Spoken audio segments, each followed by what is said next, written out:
Hey guys, and welcome to this video. So in this video we would be talking about the installation of Android Studio. So let's try to install Android Studio here. We will go to the first link, and over here this is the official IDE for Android app development. We would click on this just because I have an Apple chip, so I would be choosing this one. Okay, so now let's try to open the Android Studio setup here. Right, so now what I'll do is I'll try to drag and drop it here on the applications folder. Perfect.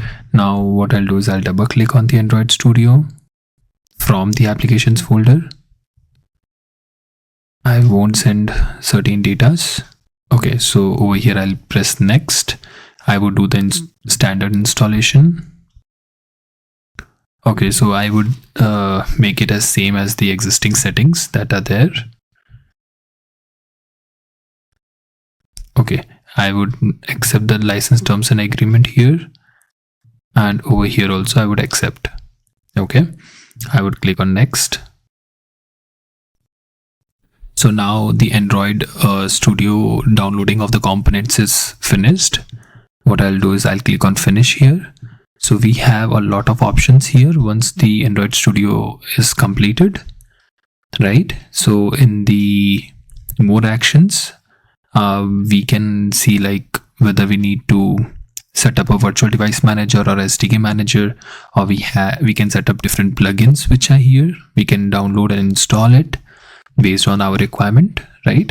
So we have multiple customizations here, like whether we need the theme to be dark or anything else specific that we need to consider here, required configurations. Now if I go back here again, we have virtual device manager. So by default we already have an existing emulator which is already set up here, but we do not require that. So we have an SDK, Android SDK, right? So within that Android SDK, so this is basically the location of our Android SDK.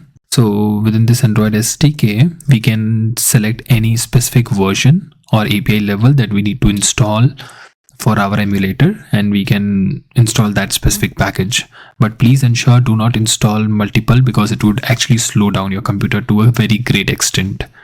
Okay, and apart from that, once we have installed it here, we would have to add some of the Android setup parts within our ZSHRC file.